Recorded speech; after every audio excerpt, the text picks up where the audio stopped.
बाजार की दुनिया में कुछ चालें किस्मत की तरह होती हैं, जैसे पहले से ही तय हों, तथास्तु, यानी जैसा चाहा वैसा ही हो। और जब बात चांदी की आती है तो इतिहास गवाह है। जब भी ये चलती है या तो बहुत शोर मचाती है या फिर सबको हैरान कर देती है।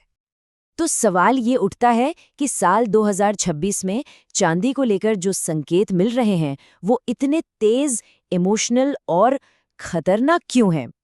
चलिए इस विश्लेषण में इसी पहेली को सुलझाने की कोशिश करते हैं। ठीक है, तो इस वॉलेटिलिटी को समझने के लिए हमें पहले चांदी के कह सकते हैं उसके अनोखे कैरेक्टर को समझना होगा। देखिए, जहां सोना स्थिरता और प्रिडिक्टेबिलिटी का प्रतीक है, वहीं चांदी का सीधा कनेक्शन है चंद्र और शुक्र से। चंद्र मतलब इमोशंस, डर, लालच, और शुक्र मतलब वैल्यू, लिक्विडिटी, अट्रैक्शन। बस यही वजह है कि चांदी का बर्ताव इतना अनप्रिडिक्टेबल होता है। और जानते हैं, इसी वजह से फाइनेंशियल दुनिया में इसे हाई बीटा गोल्ड भी कहते हैं। मतलब सीधा सा हिसाब है, अगर सोना 10% ऊपर जाता है तो चांदी में 25 से 30% तक की छलांग देखने को मिल सकती है। लेकिन हाँ, गिरती भी उतनी ही तेजी से है। रिस्क ज्यादा तो रिवॉर्ड भी ज्यादा। तो चलिए अब आते हैं मुद्दे की बात पर।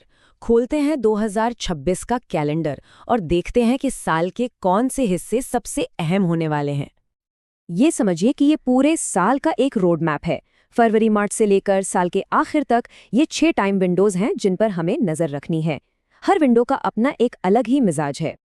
शुरुआत करते हैं पहली विंडो से, 17 फरवरी से 3 मार्च। ये एक टॉप लेवल वॉलेटिलिटी जोन है, यानी कि जबरदस्त उठा-पटक वाला दौर। इस दौरान ग्रहण का असर रहेगा, मतलब अचानक बड़े जंप्स आ सकते हैं। और यहीं पर स्टॉप लॉस हंटिंग का खतरा सबसे ज्यादा होता है। फेक ब्रेकआउट्स भी खूब देखने को मिल सकते हैं। तो एक बात साफ है, ये टाइम इन्वेस्टर्स के लिए नहीं बल्कि माहिर ट्रेडर्स का मैदान है। अब आगे बढ़ते हैं अप्रैल से जून के महीने की तरफ। ये एक स्ट्रॉन्ग आउट परफॉर्मेंस फेज हो सकता है। ये शायद 2026 की सबसे पॉजिटिव विंडो हो सकती है। गुरु की मजबूत स्थिति और मेटल्स में एक आम उत्साह के चलते चांदी सोने को भी पीछे छोड़ सकती है। यहाँ ट्रेंड टिकाऊ लग सकता है, लेकिन एक बात हमेशा याद रखनी होगी, रैली जितनी शानदार होती है ना, उसका अंत उतना ही खतरनाक हो सकता है। और बस यहीं से खेल खतरनाक होना शुरू हो जाता है। 14 जुलाई से 12 अगस्त यहाँ पंप और फिर ड्रॉप का जबरदस्त रिस्क है। ये साल का सबसे खतरनाक दौर हो सकता है। जी हाँ, ये एक प्रॉपर डेंजर जोन है।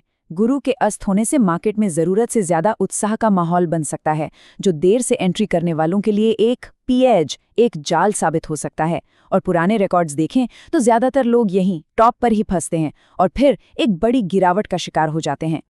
इसके ठीक बाद 12 अगस्त से 28 अगस्त के बीच एक बड़े रिवर्सल की विंडो खुल रही है। कह सकते हैं कि ये 2026 का सबसे डिसाइसिव, सबसे निर्णायक दौर हो सकता है। वजह डबल एक्लिप्स क्लस्टर। इसका असर ये होता है कि सेंटिमेंट अचानक ढह सकता है या ट्रेंड पूरी तरह पलट सकता है। इस टाइम पर मार्केट लॉजिक पर नहीं बल्कि डर और लालच जैसी भावनाओं पर चलता है। तो यहां से एक लंबा टॉप भी बन सकता है या फिर एक बहुत शार्प बॉटम भी। अब आते हैं साल के एक और मुश्किल दौर पर। 3 अक्टूबर से 14 नवंबर तक एक ऐसा फेज जो बहुत ही मेसी, बहुत कंफ्यूजिंग रहने वाला है। यहाँ देखिए, शुक्र और बुध दोनों रेट्रोग्रेड हैं। इसका सीधा मतलब है प्राइस में हेरफेर, झूठी खबरें और लिक्विडिटी ट्रैप्स की भरमार। तो इस विंडो में किसी भी तरह की क्लैरिटी या स्पष्टता की उम्मीद करना ही बेमानी है। और अब हम पहुंचते हैं 2026 के आखिरी पड़ाव पर। साल के आखिर में 5 दिसंबर के बाद एक सरप्राइज मिल सकता है, एक अचानक स्पाइक की शक्ल में।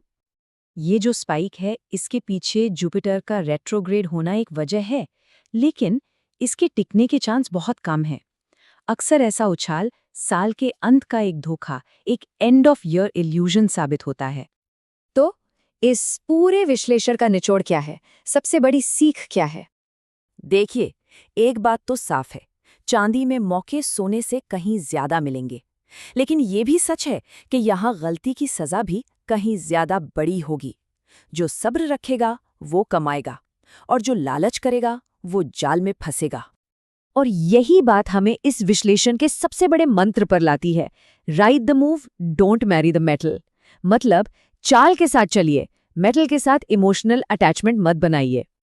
तो आखिर में ये एक सवाल हमारे सामने खड़ा होता है, 2026 का ये पूरा खेल ट्रेडर को इनाम देगा या इन्वेस्टर को? शायद इसका जवाब हर किसी की अपनी समझ और अपनी स्ट्रैटेजी में ही छिपा है।